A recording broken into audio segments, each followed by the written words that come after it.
Hello दोस्तों, स्वागत है आपका हमारे channel basic concept and tricks पे। और उसी के साथ ही साथ आपका स्वागत है साइंस के उन सवालों का रिवीजन करने के लिए जो सभी परीक्षाओं में, सभी वनडे परीक्षाओं में अक्सर बहुत पूछे जाते हैं, चाहे एसएससी हो, सीजीएल हो।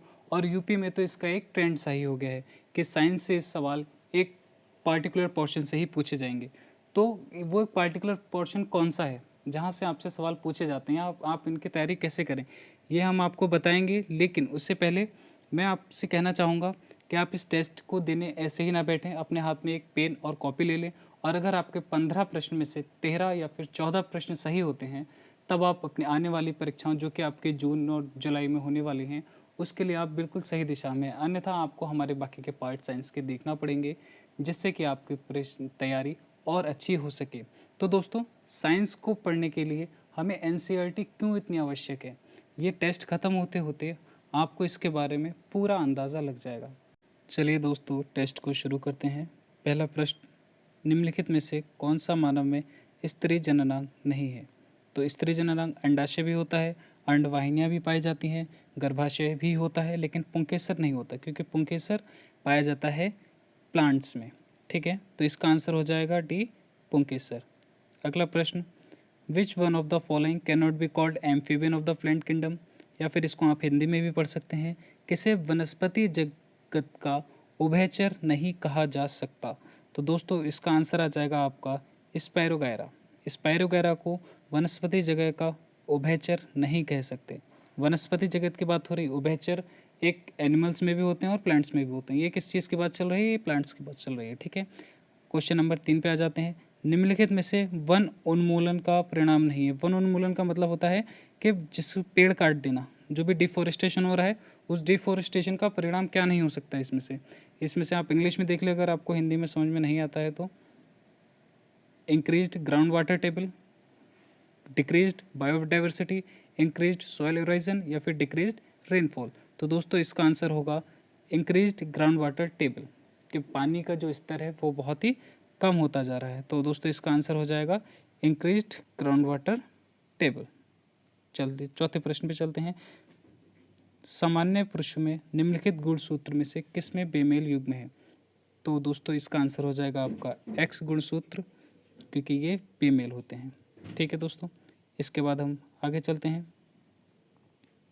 वैक्सीन शब्द की व्युत्पत्ति एक लैटिन शब्द से हुई है, जिसका अर्थ क्या है? अब देखिए, ये करंट अफेयर्स का क्वेश्चन था और इसको साइंस में कैसे पूछा है, क्योंकि वैक्सीन के बारे में सबने पढ़ रखा था, लेकिन उस शब्द की व्युत्पत्ति कहाँ से हुई है, ये टाइप से क्वेश्चन पूछ लिया। तो आपको पैटर्न समझना पड़ेगा, किसी भी एग्ज़ाम को देने से पहले उसका पैटर्न आपको ज़रूर समझना पड़ेगा।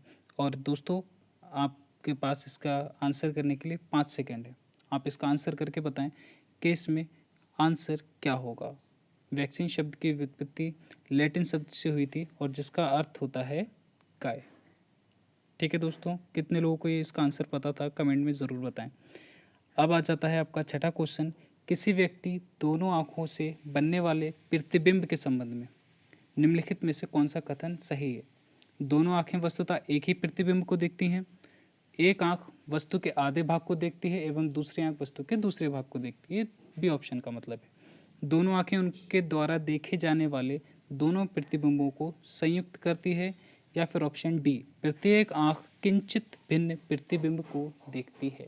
दोस्तों, इसका ऑप्शन हो जाएगा डी, आंसर सही हो जाएगा, क्योंकि प्रत्येक आँख जो होगी आपकी, वो एक अलग प्रतिबिंब बनाती है। ठीक है, कोई आधा और आधा करके आँख नहीं देखती है, इसलिए इसका आंसर हो जाएगा आपका आंसर डी। ठीक है दोस्तों, आगे बढ़ते हैं। निम्नलिखित में से कौन सा कथन सही है? कथन है हमारा सूक्ष्म तरंगों के बारे में, कि जो माइक्रोवेव्स होती हैं उनकी रेंज कितनी होती है?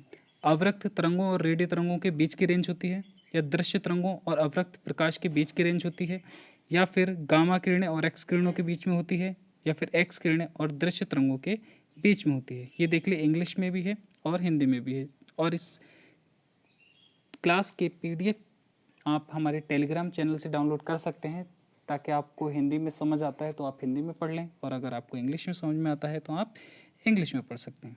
तो 7th वाले क्वेश्चन का आंसर आपका हो जाएगा ऑप्शन नंबर ए, अवरक्त तरंगों और रेडियो तरंगों के बीच। आगे बढ़ते हैं। विच one of the following is the side of a hydrogen atom. तो देखिए मेटल्स और नॉन मेटल्स आपको पीरियोडिक टेबल में से पूछ लिया अभी कि हाइड्रोजन होता है लेकिन उसका साइज़ क्या होता है। ठीक है, अब साइज़ तो कोई याद नहीं करता इतने सारे एलिमेंट्स के, तो कुछ क्वेश्चंस ऐसे भी होते हैं जिनको आप कहीं से भी पढ़ लें और उसके बाद में वो ज़्यादातर चांस रहते हैं कि आपके वो गलत हो सकते हैं, लेकिन अगर आप उसमें दिमाग से तुक्का भी लगाएंगे ना वो तब भी ठीक हो जाएगा, क्योंकि 10 से लेके 10 मीटर तक का साइज़ होता है, जो कि ऑप्शन आ जाएगा ऑप्शन ए। वो तो बाकी के बहुत ज़्यादा छोटे हो जाएंगे, या फिर 1000 एंगस्ट्रॉम या फिर 10 मिलीमीटर, वो तो बहुत बड़े बड़े हो जाएंगे। ठीक है, आगे बढ़ते हैं। विच one of the following statement regarding force is correct. Force के संबंध में यानी कि बल के संबंध में कौन सा वाला कथन सही है। धनात्मक बल आकर्षक प्रकृति का होता है, यानी कि जो धनात्मक बल होता है, पॉजिटिव चार्ज होता है, वो आकर्षक प्रकृति का होता है, या फिर ऋणात्मक बल प्रतिकर्षी प्रकृति का होता है। ऑप्शन सी आएगा, धनात्मक बल आकर्षक और प्रतिकर्षी दोनों प्रतिकृति का हो सकता है, या फिर ऋणात्मक बल आकर्षक प्रकृति का होता है। इसमें से आपको एक ऑप्शन चूज़ करना है जो बहुत ही ईजिली दिया है आपके 8th क्लास के एनसीईआरटी में, जहाँ पे आप पढ़ते हैं फोर्स, और 9th क्लास के फिजिक्स का दूसरा चैप्टर है मोशन में, वहाँ पे भी आपको बता रखा है कि ऋणात्मक बल जो होता है वो आकर्षक प्रकृति का होता है। तो आपका आंसर आ जाएगा इसका, ऋणात्मक बल किस प्रकृति का होता है, आकर्षक प्रकृति का होता है। ओके, चलिए आगे बढ़ते हैं। यदि किसी परावैद्युत पदार्थ को किसी वैद्युत क्षेत्र में रखा जाए तो निम्नलिखित में से कौन सी परिघटना होगी। चुंबकन, ध्रुवण, प्रकाशिक आयनन, या फिर वृत्तीयकरण, जिसको सर्कुलराइजेशन भी कहते हैं। तो 10 का आंसर हो जाएगा दोस्तों आपका पोलराइजेशन, यानी कि ध्रुवण। वो क्या हो जाएगा, उसका ध्रुवण हो जाएगा। ठीक है दोस्तों, आगे बढ़ते हैं। और question number 11, which one of the following substance when added to water will not change the pH. इसमें से कौन सा ऐसा सब्सटेंस है जो वाटर में ऐड करने के बाद में पीएच चेंज नहीं करेगा। पहले तो आपको सब्सटेंस ही समझना पड़ेगा कि सब्सटेंस क्या होते हैं, और ये सारी चीज़ें कहाँ दे रखी हैं, एनसीईआरटी में। इसलिए मैं आपसे बार बार कहता हूँ कि एनसीईआरटीज़ को पढ़ें। साइंस के लिए एनसीईआरटीज़ आर द मस्ट। ठीक है, साइंस के लिए एनसीईआरटी को ज़रूर पढ़ें। ठीक है, तो दोस्तों इसका आंसर आपने बताया क्या होगा। 11 वाले का आंसर हो जाएगा option number D, sodium chloride. Okay, आगे बढ़ते हैं। क्वेश्चन नंबर 12, जल में मिलाए जाने पर निम्नलिखित में से कौन सा प्रकाश किरण पुंज प्रकीर्णित नहीं करेगा।